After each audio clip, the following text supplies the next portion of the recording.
Llegó en la diligencia bien entrada la noche, entumecido y lleno de calambre tras 3 horas de fatigoso e interminable ascenso. El pueblo, una masa compacta de sombras, ya dormía. Tan solo delante del hotel persistía aún el bullicio y la luz. A pesar del cansancio físico, aquel maestro de escuela disfrutaba de las primeras horas de sus vacaciones, embargado de una sensación en la que se mezclaban el placer y el asombro. Pasó varios minutos tratando de captar todos aquellos detalles nuevos, mientras los pasajeros daban indicaciones sobre su equipaje y se dirigían a sus respectivas habitaciones. De pronto, un desagradable contratiempo llegó. En la posada, la única posada que había, no quedaban habitaciones libres. El portero de la posada y una vieja, de facciones muy duras, no paraban de hablar y de gesticular, haciéndole al maestro unas sugerencias que solo comprendía a medias, no solo porque sus conocimientos de francés eran limitados. Había algo más. El dialecto en que hablaban era algo verdaderamente espantoso e incomprensible. Por fin se dirigieron a él. «Es que en verdad sí tenemos una habitación, señor, en el primer piso, si a usted no le molesta, solo que, en cierto modo, estaba y está ocupada. ¿Cómo explicarle?» No obstante, el maestro se quedó con la habitación sin hacer preguntas. Necesitaba descansar. Mientras acompañaba al huésped a su habitación, el portero, muy nervioso, le fue suministrando, en una mezcla de francés y de inglés, los detalles que la patrona había omitido. Una inglesa, la legítima ocupante de la habitación, se había empeñado en ir a las montañas sin guía. Había partido hacía 2 días justo antes de que amaneciera. El mismo portero la había visto salir, pero no había regresado. La ruta era difícil y peligrosa, pero no imposible para un escalador experto, aunque fuera solo. Y la inglesa era una montañera curtida, aunque también una persona terca. Pero era un tanto rara.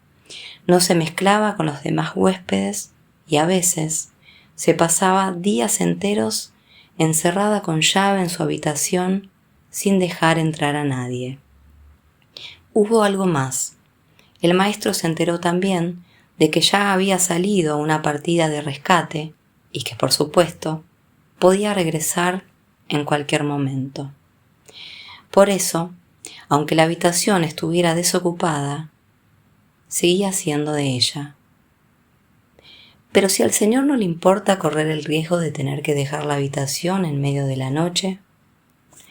El maestro lo despachó tan pronto como pudo y se dispuso a irse a la cama. La verdad es que al principio se sintió francamente incómodo. Estaba en la habitación de otra persona. Realmente no tenía ningún derecho a estar allí. Era una intrusión imperdonable. Y mientras deshacía el equipaje, giró en varias ocasiones la cabeza para mirar hacia atrás, como si temiera que alguien lo estuviera observando. Al darse cuenta de que ya estaba a medio desvestir, su mente captó durante un segundo la vertiente más cómica de la situación. Soltó una carcajada en voz baja, pero de inmediato a la risa le sucedió aquella súbita sensación de tragedia. Puede que mientras él sonreía, el cuerpo de esa mujer yaciera roto y helado en esas cumbres espantosas, con los cabellos desordenados por la ventisca, los ojos vidriosos lanzando una mirada vacía hacia el cielo. La percepción que tenía de esa mujer, a la que no había visto nunca, se volvió extraordinariamente real. Abrió la puerta con cuidado para dejar fuera las botas, la cerró de nuevo y echó la llave. Después acabó de deshacer el equipaje y distribuyó las pocas cosas que había traído consigo por la habitación. No tardó en hacerlo. Solo tenía un pequeño baúl de viaje y una mochila. Además, el único lugar donde se podían extender las ropas era el sofá. No había cómoda. El armario, un mueble excepcionalmente sólido y grande, estaba cerrado con llave. Era evidente que habían guardado a toda prisa las ropas de aquella mujer en el mueble. El único signo que indicaba su presencia reciente en la habitación era un ramo de flores colocadas en un jarrón de cristal. Eso y algo más, un vago olor a perfume. No obstante, a pesar de la escasez de vestigios, por toda la habitación se respiraba la extraña y desagradable sensación de que ésta seguía estando ocupada.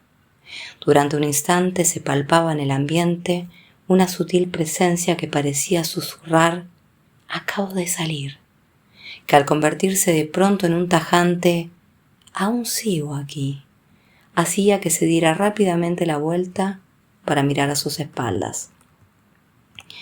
La aversión que sentía hacia esa habitación en su conjunto era muy singular, y es precisamente la fuerza de ese sentimiento la única excusa que quizás se pueda esgrimir para justificar el hecho de que el maestro arrojara aquellas flores marchitas por la ventana y colgara después su gabardina sobre la puerta del armario, procurando taparla lo máximo posible. Lo cierto es que la visión de aquel armario lo desagradaba. Casi por puro instinto lo había tapado. Luego, tras apagar la luz, se metió en la cama. Pero desde el preciso instante en que la habitación quedó a oscuras, se dio cuenta de que aquello era más de lo que él podía soportar. Lo curioso es que al encender la vela que había junto a la cama, advirtió también que sus manos temblaban. Se recostó sobre su codo y se puso a enumerar con sumo cuidado todos los objetos que habían en la habitación, con la intención, por así decirlo, de hacer un inventario de todo aquello que sus sentidos podían percibir. «Esto es todo lo que hay en esta habitación», se decía. «He contado todas y cada una de las cosas. No hay nada más, no hay nada más. Ahora ya puedo dormir tranquilo». Fue precisamente durante el absurdo proceso de enumerar los muebles de la habitación cuando se apoderó de él una terrible y angustiosa sensación de lasitud que casi le impidió acabar sus cuentas. Una súbita conciencia de la supina futilidad y del absurdo de la vida, del esfuerzo, de la lucha, de todo lo que hace que vivir merezca la pena, se fue infiltrando en cada fibra de su ser, dejándole en un estado de extrema debilidad. El estado de ánimo que poseía, la vida, se decía, no era más que un repugnante fraude. La religión, un consuelo pueril. Todas las cosas, de pronto, no eran más que una trampa tendida por la muerte. Lo único real era la muerte. Absolutamente aterrorizado, saltó de la cama como impulsado por un resorte, se plantó en medio de la habitación y encendió la luz. Lo primero que captó su atención fue aquel enorme armario frente a él. Dentro estarían colgadas sus faldas, sus abrigos, sus blusas de verano, todas las ropas de la mujer muerta. En ese momento, a través de las ventanas abiertas, irrumpió el sonido del agua que caía y con él llegó también una vívida imagen mental de la desolación de las cumbres barridas por la ventisca. Entonces vio a la mujer, sí, la vio en el lugar donde había caído, sus mejillas cubiertas de escarcha, la nieve en polvo, sus cabellos, sus ojos, sus extremidades rotas, aprisionadas entre bloques de hielo. Se descubrió a sí mismo de pie frente al gran armario que guardaba las ropas de aquella mujer. De repente quería ver esas ropas, las cosas que ella había usado y llevado. Estaba muy cerca, casi podía tocarlo, y un segundo después ya lo había tocado. Estaba golpeando con los nudillos la madera del armario. Es difícil saber por qué lo hizo. Probablemente se trató de un movimiento reflejo. algo desde lo más profundo de su ser se lo había dictado. El sonido sordo de la madera en medio de la quietud de aquella habitación lo horrorizó. El hecho es que cuando oyó una leve reverberación en el interior del armario, tuvo una conciencia tan vívida de la presencia de la mujer que se quedó de pie temblando con una terrorífica sensación de que algo iba a ocurrir. Casi esperaba oír que desde el interior le respondieran de un golpe. A partir de ese momento asegura que de un modo u otro debió perder parcialmente el control sobre sí mismo, o al menos una parte importante de su sentido común, pues se vio poseído por un deseo tan irresistible de abrir como fuera aquel armario y de ver las ropas que había dentro, que probó todas las llaves que había en la habitación en un vano intento de abrirlo, hasta que finalmente, antes de que tuviera tiempo de darse cuenta de lo que hacía, llamó al timbre. Pero tras haber llamado al timbre, a las 2 de la madrugada, sin que hubiera ninguna razón sensata para hacerlo, y mientras esperaba de pie en medio de la habitación a que viniera algún empleado, se dio cuenta por primera vez que algo ajeno a su ser le había impulsado a hacer aquello. Finalmente se oyeron pasos que se acercaban por el pasillo. Apareció una doncella enojada y sorprendida de que la hubieran llamado a esas horas. «No es a usted a quien he llamado», dijo el maestro. «Necesito un hombre. Despierta al portero, por favor. De inmediato. Dese deprisa».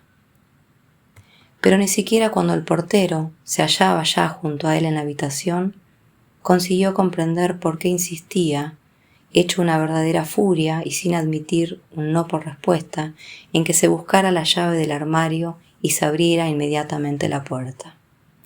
La escena resultaba bastante curiosa. Tras realizar un intercambio de susurros de asombro con la doncella, el portero se las arregló para encontrar la llave. Ni él ni la chica sabían a ciencia cierta qué era lo que pretendía aquel inglés tan nervioso. Sin embargo, algo de la extraña seriedad y del miedo que ahora apreciaban en aquel hombre se les contagió, de modo que cuando la llave chirrió al introducirse en la cerradura, los dos pegaron un respingo. Contuvieron el aliento mientras la puerta se abría lentamente con un crujido. Todos oyeron el ruido de otra llave al caer contra el suelo de madera por dentro del armario. El armario había sido cerrado desde el interior.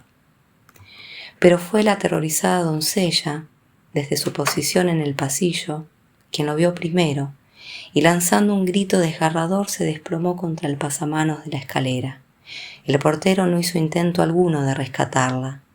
Tanto él como el maestro salieron corriendo hacia la puerta, que ahora se hallaba completamente abierta. También ellos lo habían visto. Colgadas de las perchas no había ropas, ni faldas, ni blusas. Lo que vieron fue el cuerpo de la mujer inglesa suspendido en el aire con la cabeza caída hacia adelante. Sacudida por el movimiento que se había producido al abrir la puerta, el cuerpo había ido girando lentamente hasta darles la cara. Clavado en la parte de atrás de la puerta había un sobre con las siguientes palabras escritas con letras temblorosas: cansada, infeliz, desesperada, deprimida, no puedo seguir haciéndole frente en la vida. Todo es negro. Tengo que poner fin a esto. Quería hacerlo en las montañas, pero tuve miedo. Volví a mi habitación cuando no había nadie. Así es más fácil y mejor. El ocupante de la habitación, Algernon Blackwood.